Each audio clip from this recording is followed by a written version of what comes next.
энэ өдрийн мэндийг хүргэе. За гишүүдийн хүсэл дээр Magic 8 компани за Yahoo Messenger-ыг хэрхэн олноор нээх вэ гэсэн хичээлийг өнөөдөр заах болно. За тэгээд зарим гишүүд маань их олон хаягтай бололтой. Одоо бүх хаягаа зэрэг ашиглахыг хүсэж байна шүү дээ. За тэгээд хэдүүлээ. За жишээ нь одоо Yahoo Messenger маань ингэ байж байна тийм ээ. За жишээ нь Yahoo Messenger-ыг дахиад нээх гээд үзье хэдүүлээ. За ингээд нээгдэхгүй тийм ээ. За энд нэг тусгай нэг тохируулга хийсний дараа энэ хүү Yahoo Messenger маань маш олон болох боломжтой. За тэгээд энэ хүү тохиргоог хийхийн өмнө танд бас сануулъя. Хэрвээ та буруу зүйлд андуураад ямар нэгэн өөр тохиргоо хийх юм бол за энэ бол таны бүр компьютерийн системтэй холбоотой зүйл байгаа. Тийм учраас маш болгоомжтой яг зааврын дагуу хийхийг зөвлөж байна. За хэрвээ та яг зааврын дагуу хийж чадах юм бол таны Yahoo Messenger олон дахин нээгдэх боломжтой болно. Харин зааврын дагуу биш буруу зүйлийг устгаад буруу зүйлийг нэмэх юм бол та магадгүй компьютероо бүр форматлах дахин бүр шинэ систем суулгах шаардлагатай болно. За тийм учраас та маш болгоомжтой яг зааврын дагуу бүхнийг хийгээсэй гэж хүсэж байна. За тэгээд хамтдаа эхэлцгээе. Start руугаа ороод run гэсэн команд өгнө.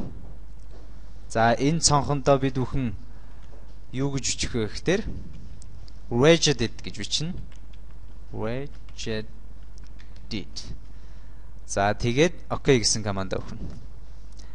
За би танд өмнө хэлсэн. За энэ бол системийн хэсэг байгаа тийм ээ. За энд ямар нэгэн буруу зүйл хийх юм бол та компьютероо тэр чигээр нь форматлах шаардлагатай болно. За тийм учраас маш болгоомжтой хандах хэрэгтэй. За одоо эндээсээ бид бүхэн H key current user гэсэн хэсгийг сонгоно. За үүний дараагаар эндээсээ software гэсэн хэсгийг сонгоно. За software гэсэн хэсгээ сонгоод за эндээсээ Yahoo хэсгээ сонгоно. За Yahoo-гоос pager гэдгээ сонгоно. За pager гэдэг нийцснээсээ test гэсэн цонхыг сонгоно. За ингээд. За одоо энэ хүү тест гэсэн файлаа идэвхжүүлээд за энэ цонхонд mouse 2-оо дараад new гэдгээ сонгоод за эндээсээ dword value гэсэн хэсгийг сонгоно. За одоо эндээ бид бүхэн нэр өгөх шаардлагатай.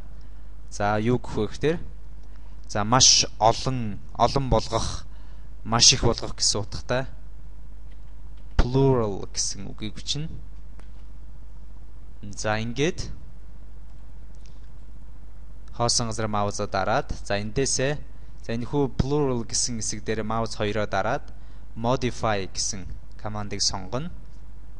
За эндээсээ бид бүхэн энэ хэсэгт 1 гэсэн тоог оруулаад OK гэсэн командыг өгнө.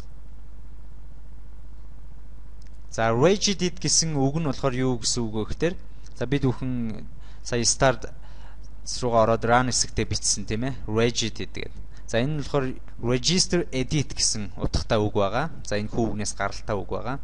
За тийм учраас та одоо энэ хүү хэсгийг зөв хийхгүй болвол за таны магадгүй бүр компьютерийн системд алдаа гараад бүр компьютер тэр аяар нь форматлах шаардлага гарч магадгүй. За тийм учраас саяны үйлдэлийг дахин үзээд болохгүй бол бичиж аваад за тэгээд хийгээсэй гэж хүсэж байна. За одоо хэдүүлээ энэ хүү цонхоо хаагаад дахиад мессенжер нээгээд үзье. За энд нэг мессенжер нээгдсэн байгаа тийм ээ. За Yahoo-го дахиад нээгээд үзье. За дахиад нэг цонх нээгдлээ тийм ээ. За дахиад нэг нээ. За ингээд дахиад нэг нээгдлээ. За ингээд яг хөө гих мэтлэнгээр та хідэн ч Yahoo Messenger нээх боломжтой байх юм тийм ээ. За магадгүй та маш олон ID-та байж болно шүү дээ. Маш олон хаягтай бол бүгднгээр нь ингээд зэрэг ороод найз нөхөдтэйгээ харилцах боломжтой болох нэ. За тэгээд энэ хүү үйлдэлийг маш зөв хийгээсэй гэж хүсэж байна. Буруу хийгээд за компьютероо системийг эвдэх асуудал гарахгүй. За тийм учраас маш зөв дарааллаар яг зааж өгсөний дагуу хийгээсэй гэж хүсэж байна. За тэгээд дараагийн хичээлээр ингээд уулзъя. Түр баярлалаа.